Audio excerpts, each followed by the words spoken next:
Grant that it may perform its high duty as in thy sight.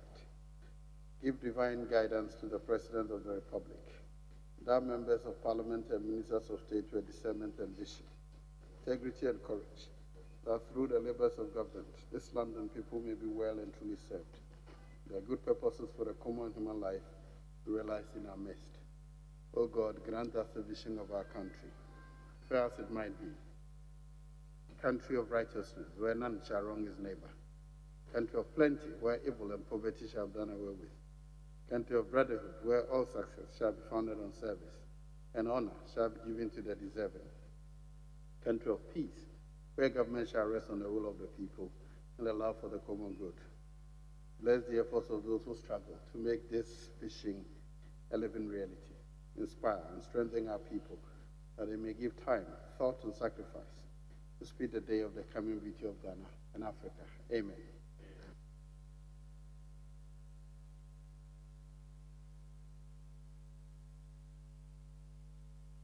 Honourable members, the program today is to consider the nomination of 3 nominees. We start with the Leader of the House, the Minister-Designate for Parliamentary Affairs. Now, kindly ask the nominee to come in.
Rosemary, kindly administer the oath.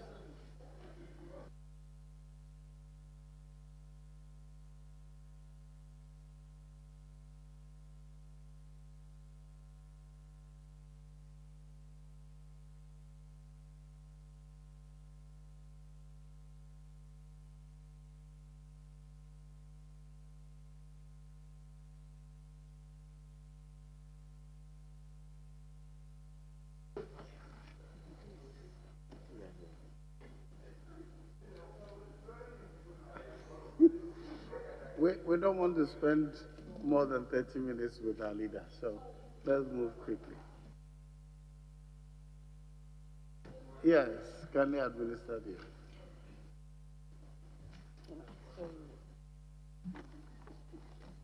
I, Osei Kyei Mensah-Bonsu, solemnly affirm that the evidence I shall give before this committee touching the matter in issue shall be the truth, the whole truth, and nothing but the truth. So help me God. So help me God.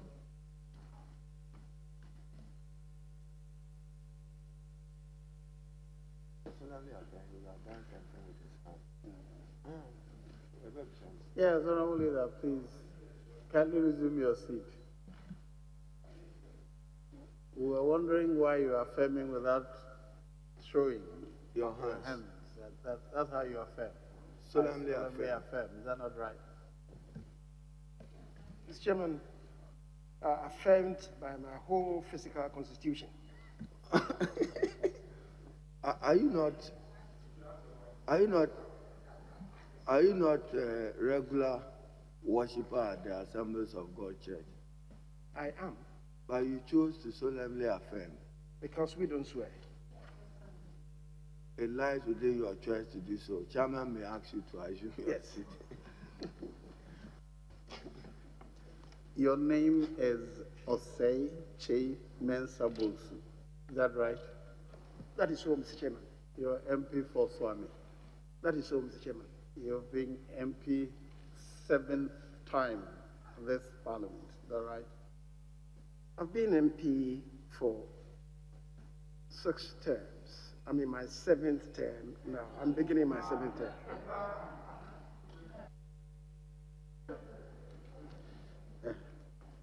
And you're the leader of the majority and leader of the House. You're right, Mr. Chairman. Very well. The President has nominated you as a Minister-Designate for Parliamentary Affairs. Is there anything you wish to add to what we have already confirmed? Mr. Chairman, thank you very much.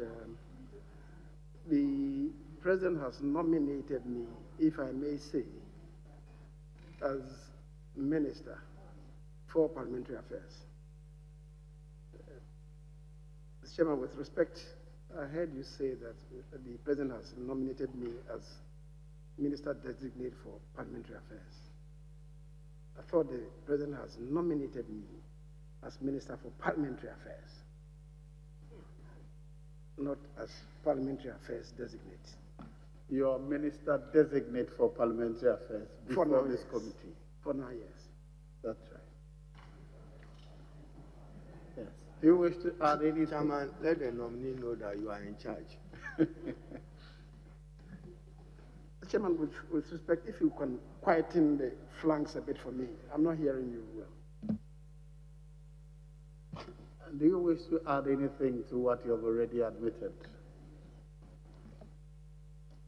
Mr. Chairman, I guess everybody here knows me very well, so I wouldn't have much to add to what is already being stated by you. Very well, honored members. That is our leader. Yes, honorable member for Boko Central. Thank you very much, Honorable Osei Kyei Mensah-Bonsu, Member of Parliament for Swami, and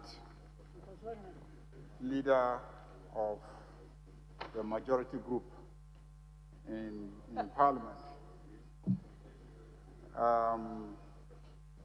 You've been nominated to the Ministry of Parliamentary Affairs to be the Minister for Parliamentary Affairs. You prefer it that way. Can you explain to me and to Ghanaians why we should have a Ministry of Parliamentary Affairs when we have a Parliamentary Service Board headed by the clerk to oversee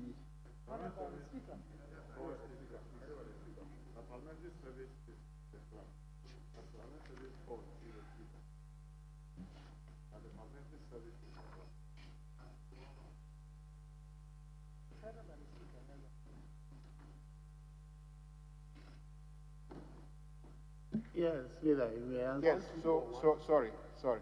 So I'm looking at the Constitution, Article 124, 3, which says that the clerk to Parliament shall be the head of the parliamentary service. Yeah, so it's the parliamentary service I meant, not the board. The parliamentary service, headed by the clerk. Then you have the parliamentary service board, okay? Now, you have the speaker also, who presides over parliamentary sittings and etc. Do you think that outside the remit of the speaker, outside the remit of the clerk, and outside your own remit as leader of the majority group, there are matters that are so weighty that they deserve a full ministry to attend to them, warranting the creation of a Ministry of Parliamentary Affairs. Can you convince the public? Mr. Chairman, thank you very much. Yes, it's absolutely important to have a Ministry of Parliamentary Affairs. And it is so because, first of all, let me clarify the situation. The clerk is the head of the parliamentary service. That is the administrative wing of Parliament as an institution. Now, in every parliament, there are two legs: the chamber activities and the group that services the activities conducted in the chamber. Now, in the chamber, we have members of parliament, and every parliament will have, political divide comprising the caucuses, the majority caucus, the minority caucus. In some jurisdictions, you have a place for recognized opposition groups.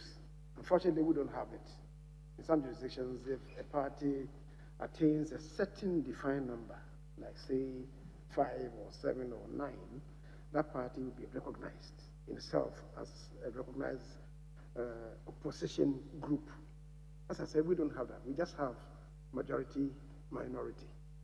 Now, the minority is headed by the minority leader, and the majority caucus, which for now you elect to call it the majority group, is headed by the majority leader.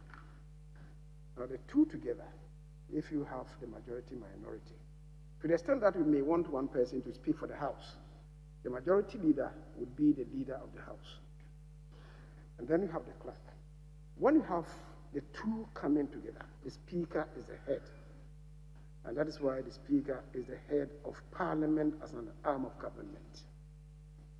Now, moving beyond that, you ask whether you're required to have, beyond this configuration, whether you're required to have a minister to be in charge of parliamentary affairs. And I responded that indeed we need one. One, because, as you do know, the activities that are conducted in Parliament, especially in our part of the world, about 95% of public business is government business. Now you're required to have the leader of government business to have an understanding of government business in order for him to be able, for him or her, to be able to persuade, convince and persuade his colleagues that this is a good program, this is a good policy that must be supported by Parliament. And so it's the reason why you need a minister who will be a minister for parliamentary affairs to be in cabinet where policy evolves, to be able to understand himself and appreciate the underpinnings of any policy or program, so that when he comes to Parliament where he would lead the business, he would then be able to understand and have a buy-in from his colleagues and compatriots. So that is how come in many establishments you have this. The parliamentary system, the Westminster system, where members come from, all ministers come from Parliament, is where often you have this arrangement. I recognize that ours is a hybrid, and it's the reason why we have imported this into our system. You had this in the first and second parliaments of the Fourth Republic, and continued by President Kufuor. President Rawlings had it, and the Honorable G.H. Osei Echampo was the first minister, succeeded by Dr. Kwabeneji. President Kufuor continued it, but it was prescribed under President Mills and President Mahama, has been resurrected by President Akufo-Addo. So that is the trajectory of the ministry in the Fourth Republic.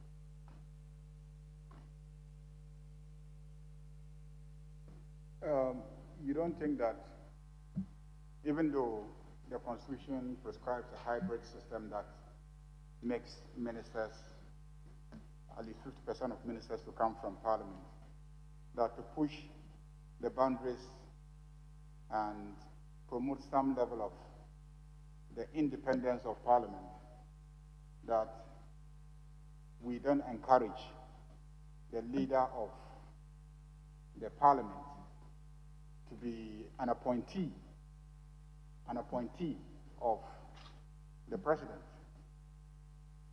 If we can push a little to ensure some independence of Parliament, that the leader, you can have your ministers come and be part of the House, but that the leader of Parliament shouldn't be the appointee of the President. First of all, it's not entirely true, the position that you state, that the leader of Parliament or the leader of the House would be the minister. If you have a position, a situation where, like 2013, when the MPP took the matter of the elections to court, right? If the MPP had won the case, President Akufo-Addo was going to be the president. At the time, the MPP had just 122 members in Parliament. The leader of government business was going to be the Minister for Parliamentary Affairs. So it is not always the case that the majority leader will be the Minister for Parliamentary Affairs. It's not always the case. You get it wrong because of the importation of, that is, lock, stock, and barrel of the Westminster system into our standing orders. So you see that discrepancy in the definition of majority leader and minority leader. That's where the conflict is, because it's an importation of the Westminster system into the definition, which is wrong. So you must have that clarity before you proceed further. So I know where you're going, and it's very slippery for you yourself. So let me offer that clarity. And second, the issue also is the ministry is supposed to provide an interface between Parliament and the executive, and also the other constitutional creatures, right? So that if any policy program is coming on board, it's supposed to be the funnel to sieve whatever is coming from these constitutional bodies, what the impact on them would be. You want to listen to NGOs, to civil society organizations as well, right? And then you fit it into that loop and bounce it off to government again.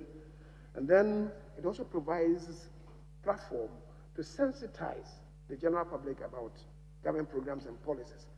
Because often when matters come to Parliament, they are seen to being rushed through Parliament.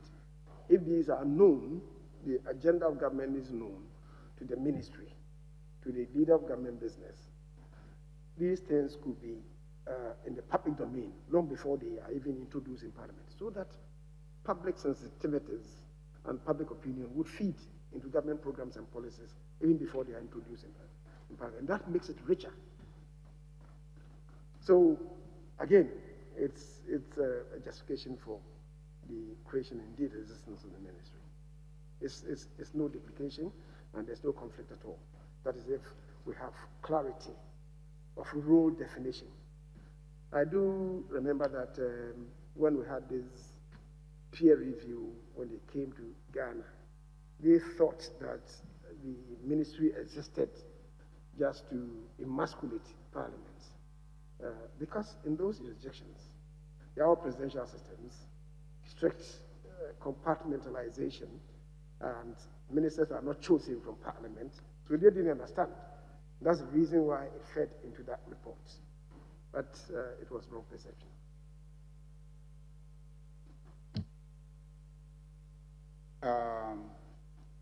You are proposing standing orders, new standing orders. New standing orders are being proposed. And in those new standing orders, we as a House are considering allowing heads of constitutional bodies to appear before Parliament to answer parliamentary questions. It's in our proposal for new parliamentary orders, constitutional bodies, heads of constitutional bodies. In the Constitution, those who can appear or attend Parliament are clearly spelled out. The President to deliver special messages, the Vice President to attend but without voting rights. Ministers who are not members of Parliament are clearly spelled out as capable of attending without voting rights, and deputy ministers, and then elected members of Parliament. These are the constitutionally allowed persons to attend Parliament.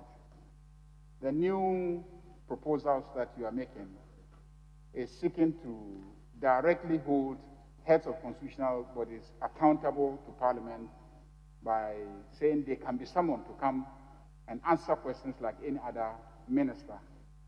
Do you think that is consistent with the spirit and letter of the Constitution?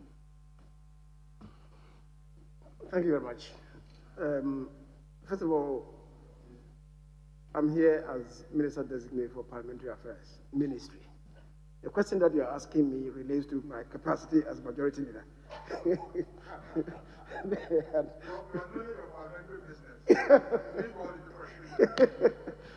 But to answer directly, I don't see any constitutional prohibitions as far as those bodies are concerned. We must recognize that the Constitution empowers us with the authority of oversight of all these creatures. How are they to come before us? Are we going to limit them to just appearance at committees, which would include committee of the whole, or that we should allow them, we should create space for them to be able to respond directly to us? I do know that the case that is before the courts now, the election petition, an aspect has been raised about the constitutional responsibility of the Electoral Commission in respect of transparency and accountability. How are they to account to the nation? Through Parliament.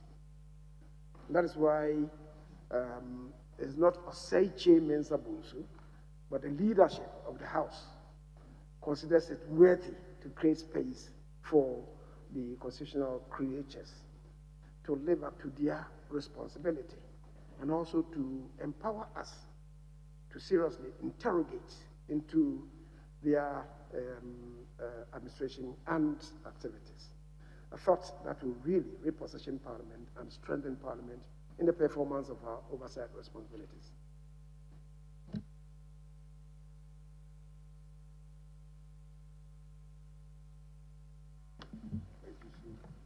You want to ask your leader a question? Okay. Okay. I'll stop them.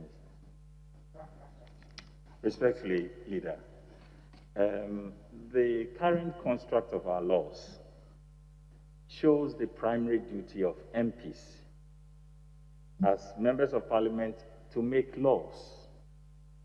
How do we reconcile this with the overwhelming public opinion that MPs must also become development agents in their constituencies?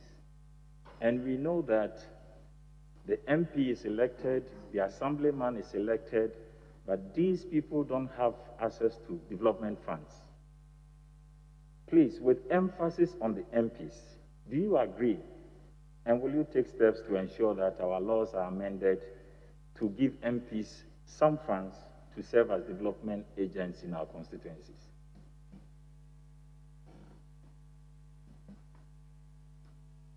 Mr. Chairman, when I was listening to my colleague, I thought it was a Sam George voice, because I was looking for Sam George, and the voice is Mr. Chairman, I think it's a very important issue that my colleague raises about the perception outside in the public domain that members of Parliament are development agents. Let me say that it's not only the members of the general public who so think, but our own conduct, we also feed into that. Mr. Chairman, I was telling colleagues over the previous weekend that if anybody should move, flying the road from Kumasi to Tamale, the billboards that heralded the conduct of parliamentary elections, many of them are still in place. Look at what we have written on them. You said for Umpuntu, vote for John Kuma. so is the general public wrong to believe in the fact that you are saying that you are responsible for development? Right? We feed into that, wrongly or rightly. But you see, again, in the elections, high-profile elections, it is the face of the member of parliament which is out there in the constituency, his or hers and that of the president. So the MMDCs who are responsible for development at the local level, they are not voted for by universal adult suffrage, right? And that being the case, people come to see you as the face of the constituency. Then when you went there and to solicit for their votes, the community asked you, have you seen the road that you traversed to get here? Oh,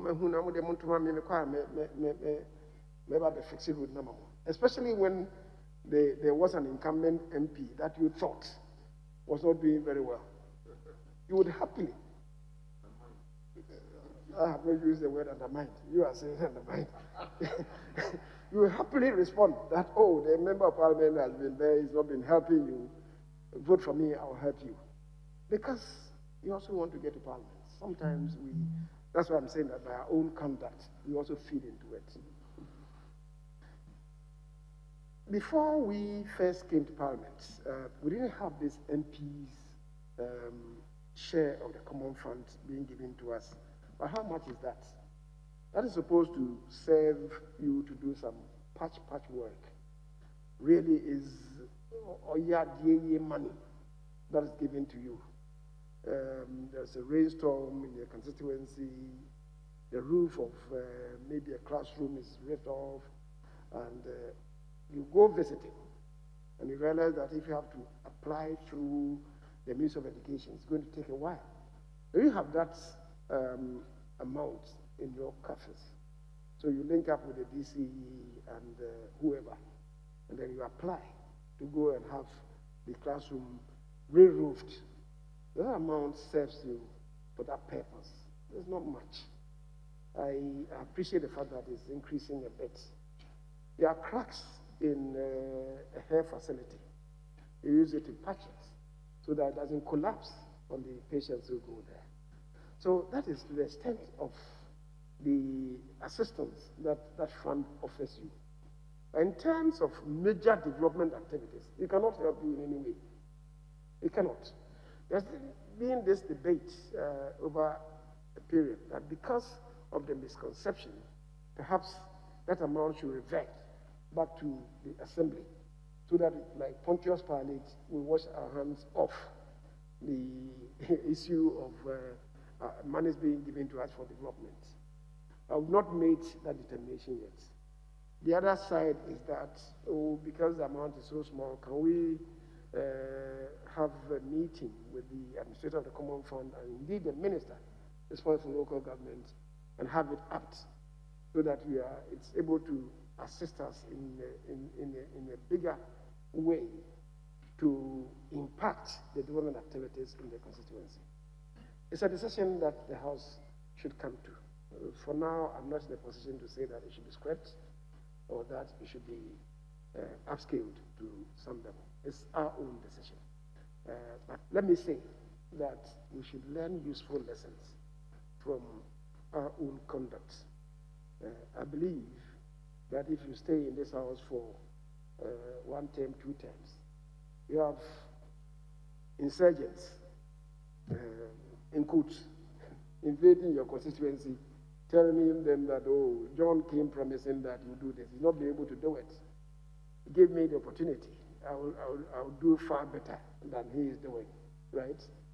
So maybe in the flanks you can also constitute your own national resistance army, so to speak, to counter them. But it's something that we have to contend with.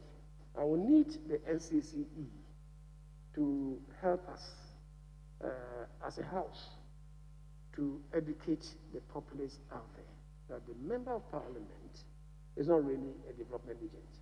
But of course, as I've said, it also depends to a large extent on how we ourselves conduct our social activities. Yes. Deputy, Honorable Chief Whip. Thank you very much, Mr. Chairman. The Chairman, in line with the practice of this House, I think we need to let people know our leaders are usually not really taken through vigorous vetting, regardless of which ministry they are going to. And as a House, I think it's a very useful practice and we must keep it. So my intention is not to ask questions, but just to make some few comments. One of them is to say, I have worked very closely with the majority leader, and one of the main problems that we've not been able to overcome in this House is MPs being given loans to buy their car, they maintain it, they insure it at the expense of part of their salary, and how it affects the welfare of the MPs. We have, over the years, worked so hard to get the executives to understand that the arm of government, legislature, is disadvantaged. Because if you look at even DCs, their number used to be 90, 110. Now they are 266. Only about 9 short of MPs. But they don't have to buy cars to work in their offices. The state is able to provide, maintain, fuel, chauffeur-driven. Yet in the case of the Member of Parliament, he has to go through all these difficulties. And I know how you and I and many others have worked through the committees that normally are set to Article 71, and unfortunately, we've still not been able to overcome that challenge. Even though I know these responsibilities for the leaders of both sides, but it lies more on those of majority who are with government. I hope that as you get the opportunity for the second time to be the Minister for Parliamentary Affairs, this will continue to press home to be able to overcome it. And secondly, the President of Parliament. As you know, we've never had the opportunity to have President and Speakers that are from this House until the recent past, when His Excellency John Dramani Mahama became President, and Right Honorable Duajao became Speaker. We thought we'd be able to overcome this. Unfortunately, we couldn't. Then came His Excellency President Nanado, and then Professor Kyei, and we thought that, oh, this is another opportunity. 4 years elapsed, we couldn't. The President of Parliament will be here, and people will come in to do funerals. People will be using the banquet hall for activities, and sometimes it disrupts our own activity here. Now that you are getting this second opportunity, this is my hope that you work very hard so that we'll be able to secure our present, not only by word of mouth, but with all its documentation, so that we are sure that our president is the President of Parliament. And Mr. Chairman, because of the practice, and I said we don't have to keep him long, my last comment is to say that when it comes to hard work in this House, I believe even his arch enemy will stand out for him, very hardworking. When it comes to knowledge of what we want to do, equally, many will agree with him and understand that he's very knowledgeable. But when it comes to carrying all of us along, That is where he has a lot of difficulty. I've heard him say, I've been more consultative than any other leader in this house. Unfortunately, I disagree with him. But when you come and you tell me, oh, we want to do this and do this, so I'm showing it to you, and I give my view, you say, no, no, this is what we'll still do. I don't think that is consulting. That is informing. Because you've made your mind and you won't change it. And I think this is one of the biggest difficulties that he has. The kind of parliament that we now have. It is my hope that he'll find a way to reflect and be able to manage this other part. Even I don't expect him to be an angel, but if he's able to manage that and carry all of us along, I think even though we are at neck to neck, I'm sure we'll be able to do a lot of work to make this parliament unique and make this parliament great and be able to deliver our mandate to the admiration of all Ghanaians. Mr. Chairman, this is just a comment that I want to say. And thank you very much, Mr. Chairman. Yes. Honorable, do you want to say anything to the comment? Mr. Chairman, I've heard you. The first one to do with MPs' loans to buy cars for official duty. And then, indeed, even with what we need to do to enhance the performance of members of parliament. In respect of not only the vehicles, but the procurement of official residences. Are we there yet? Even though we've improved our lot a bit, are we there yet? The provision of security for members of parliament, in the face of what happened the previous administration, just before we conducted elections, there was this, so to speak, more or less knee-jerk decision to provide us with security. That's something that we have been discussing for a very long time. We need to pursue it once we have the Minister of Interior in place to secure for ourselves personal security. And then, of course, again, the fourth issue will relate to evolving a pension scheme for members. So at least your mind is liberated to concentrate on your functions as a member of parliament. There are matters that are still on the burner and that we must come to some determination on. The presence of parliament definition, I guess the minority that would agree with me that we've traveled indeed far on this. Just about concluding, I'm hopeful that within the next, I wouldn't say the next year, let me just give ourselves some space. Whatever it is, within the next 2 years, we should be able to come to a final determination on this, that is the presence of parliament. I agree that especially on Fridays when parliament is doing serious business and we have people dancing, the presence of parliament, sometimes mourning and drumming. And when the banquet hall was in service, there are people renting them out and really disturbing parliament. Parliament activities going on, all manner of people flocking into the banquet hall to do whatever they deem fit and appropriate. I think if we have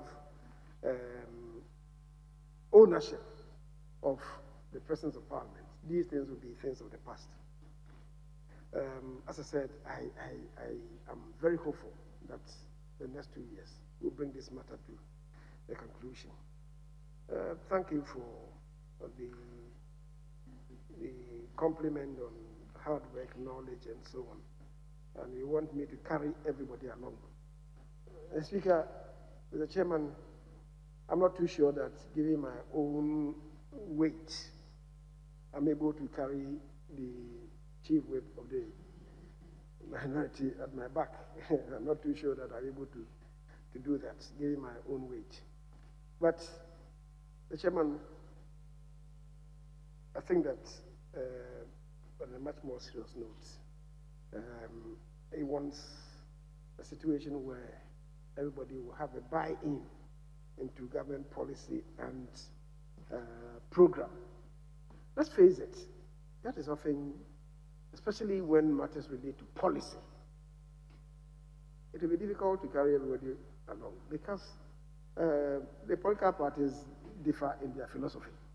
Even though in Ghana, we are fortunate to have all parties being centrist parties. The NDC just being a little bit to the left of the center, MPP being a little bit to the right of the center. Because the directive principles of state policy imposes on us an obligation on the architecture of national development, which all of us have to buy into. So we all belong to the center. So really when it comes to details, we may differ a bit in detail, which is why I endeavor to, as much as possible, reach out to colleagues. I think the minority chief whip has been very particular about this, and I have always insisted. I've been a minority leader for 8 years, and God is my witness. The majority leaders never consulted me on many of the programs and activities. I have my colleague here, the minority leader. You ask him whether we are not in consultation on almost daily basis. And on matters of serious national importance, I invite him to my office. We talk about these matters. Rarely do I go to his office, I must admit. But I would often invite him to my office, and then we talk about these things. But that is the level of cooperation. If I have to consult the minority chief whip, usually I route it through the chief whip of the majority. Because otherwise, if I consult you behind the minority leader, I'll be undermining the authority of the minority leader. Sometimes when I talk to him, oh, okay, this one, talk to the leader, to the chief whip. On those occasions, I'll talk to you. Otherwise, it will undermine the authority of leadership, the minority leader. Did I say majority leader? Perish that thought. You are not the majority leader.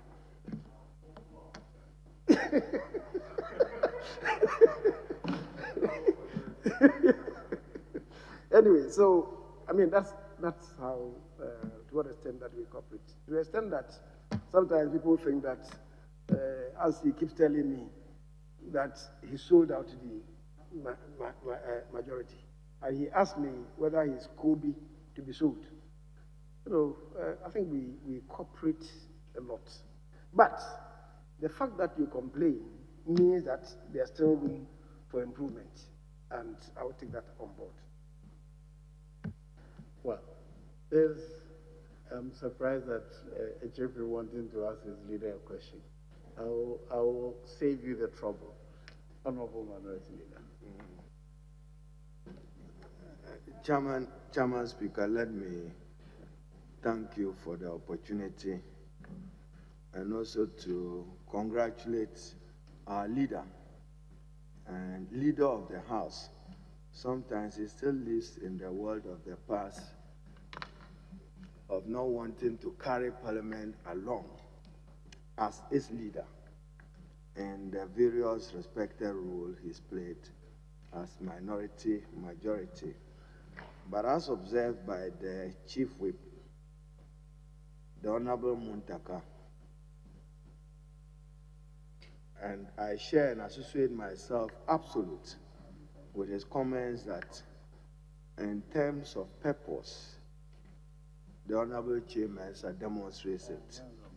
Love for his work and parliamentary work and parliamentary business, he romanticizes that. So in the same enterprise, I do not intend to ask him any question on matters relating to character and conduct.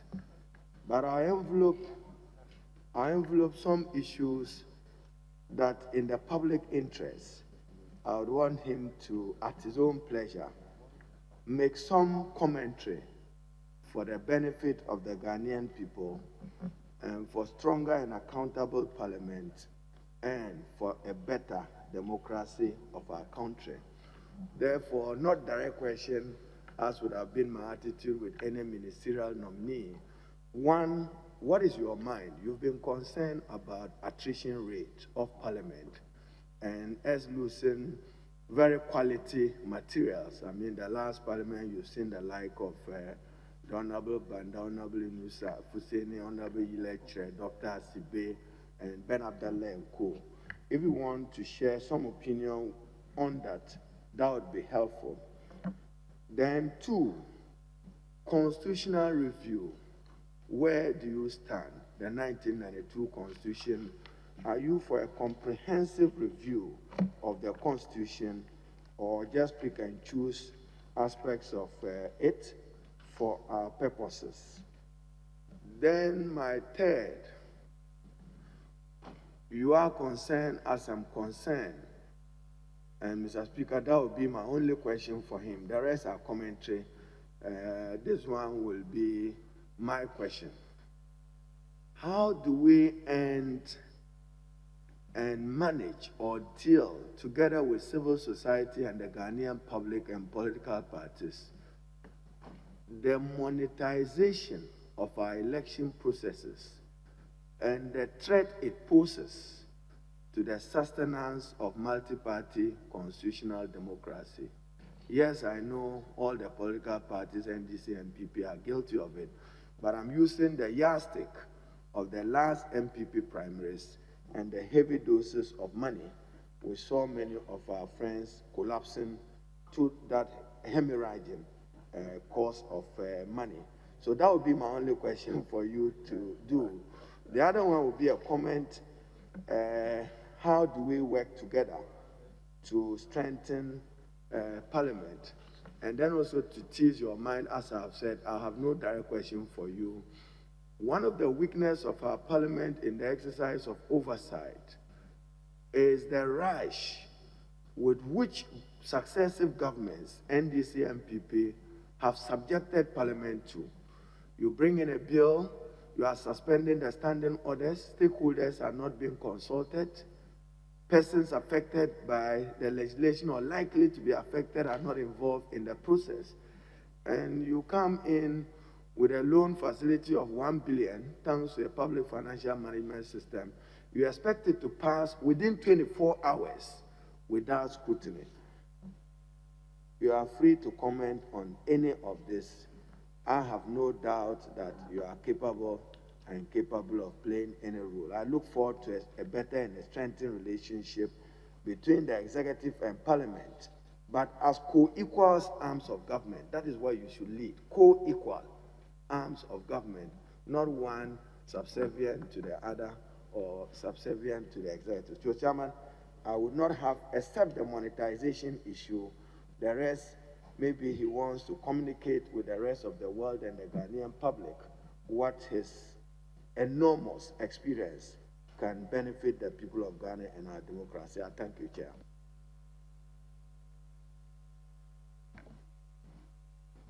Mr. Chairman, let me also thank the minority leader, the ranking member of the committee, for the kind words. The one issue about constitutional review, he knows my opinion, and I don't believe in, just tinkering with the Constitution. I believe that there should be a holistic review of the Constitution.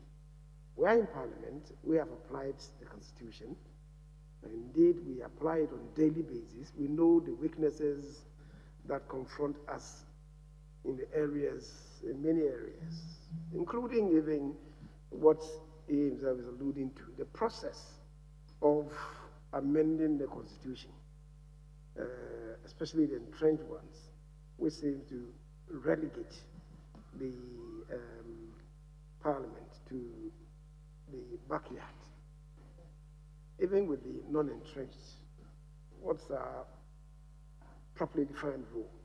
So Parliament as an arm of government will have many issues. You even speak about the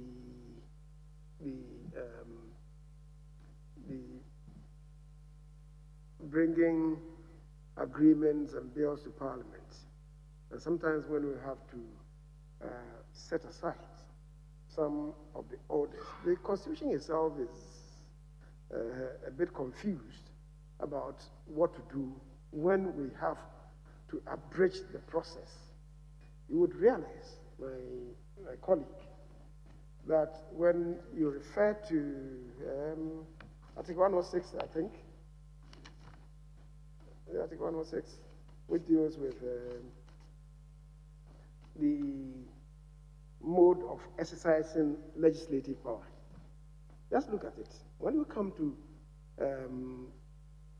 Clause 13, which provides, where it is determined by a committee of Parliament appointed for the purpose that a particular bill is of urgent nature, the provisions of the preceding clauses of this article, other than Clause 1 and Paragraph A of Clause 2, shall not apply, and accordingly, the President shall give his assent to the bill on its presentation for assent. What does it mean? What it means is that the Article 106.1 would apply, 106.2 would apply, 2A would apply. It says the preceding clauses except 1 and 2A. So the publication in the Gazette would not apply. And when you thought that that is the main issue, if you come to 3, it talks about a bill affecting the institution of chieftaincy shall not be introduced in Parliament without prior reference to the National House of Chiefs. Does it mean that in an urgent situation, one can waive that?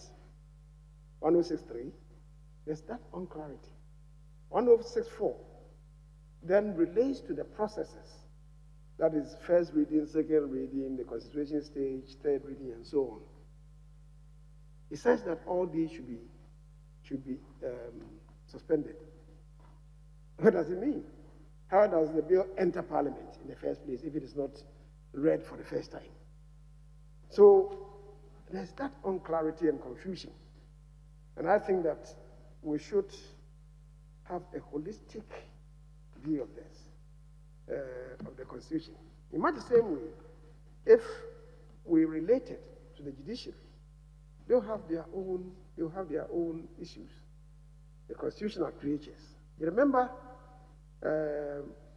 my distinguished colleague, when at a point in time we had to the president had to bring in Charlotte Osei in place of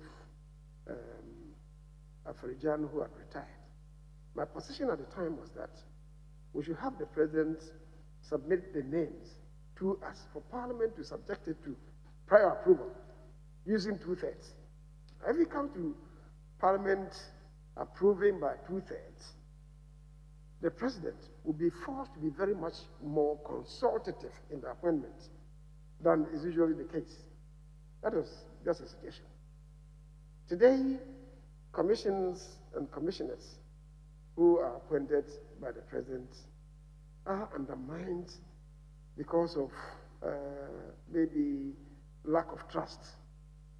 And the NDC thinks that because the current commissioners were introduced by President Akufo-Addo's regime, they cannot trust them. Just as we thought Charlotte Osei's commission could not be trusted. What should be the way forward for us as a country? Or should we go on in this haranguing all the time when there's a new set of commissioners? I think there should be a better way for us as a country. And as I'm saying, if we left it to all of us, strand out the critical issues contained in the Constitution and elevate them to a national debate from which perhaps will be born a consultative assembly or constituent assembly, then something could come out which we shall subject to referendum. And then whatever the agreement is, that will be the new constitution for us. So I think that it should not just be a tinkering with the constitution. There should be a holistic and indeed wholesale review. The issue about high attrition rate and monetization of the election process, you've heard me, the Honorable Ranking Member and Minority Leader, on many, many occasions. I think that there's no person in politics who is a Father Christmas, and I keep insisting on this, that in politics, when people sow today, they will not have the patience to wait until 1 year or 2 years before they want to harvest. They sow today, they want to harvest the day after today. The process, we should all admit, is from the very beginnings, where we engage in, my party engages in the election of polling station executives. That's where it starts from. Then we come to electoral area. Then we come to constituency. Then we come to regional. Then we go to national. I refer us to Article 55(5) of the Constitution, which provides that the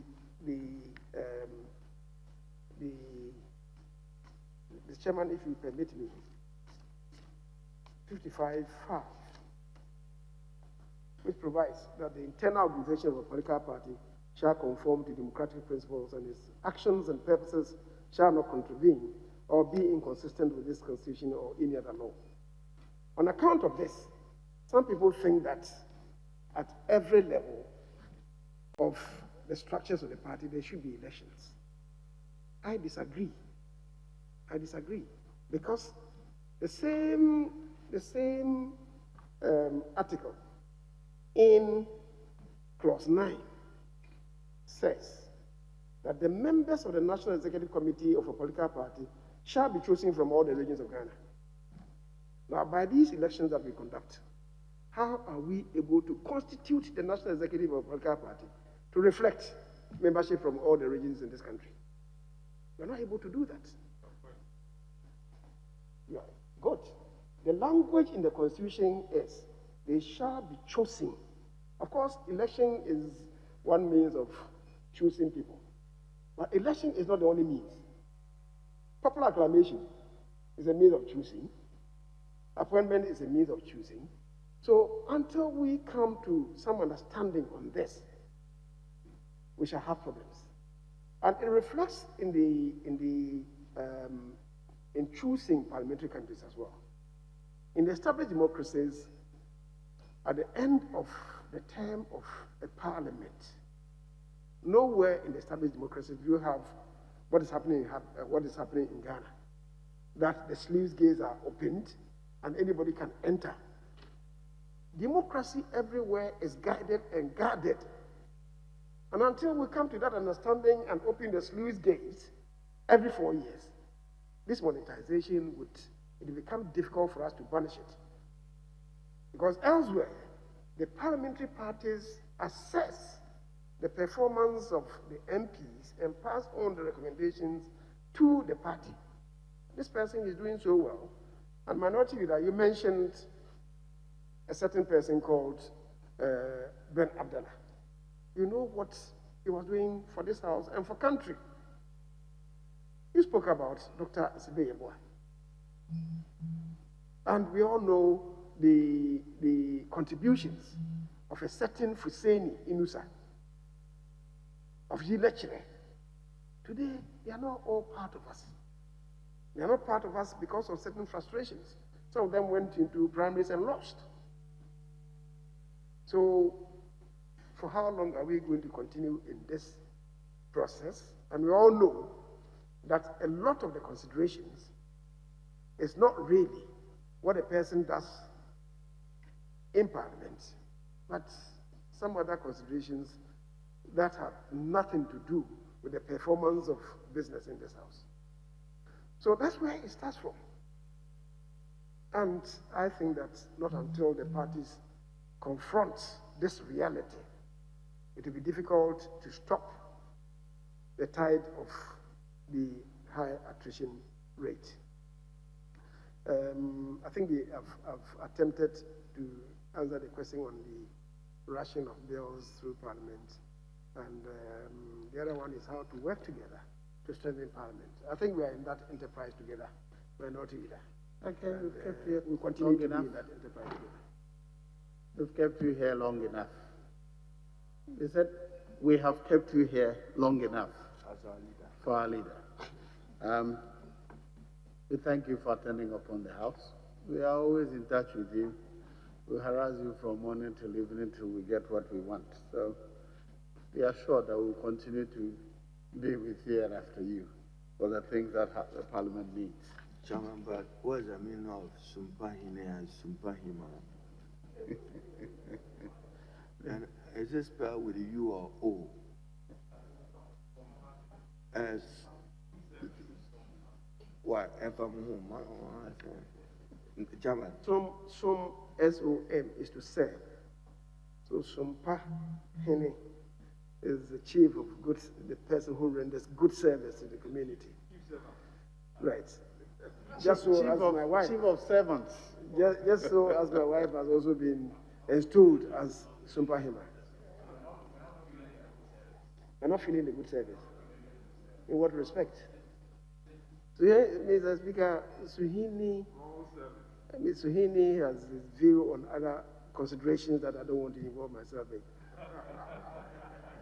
Thank you very much, Mr. Speaker, Mr. Chairman. You're discharged, Honorable Leader. You hear from us.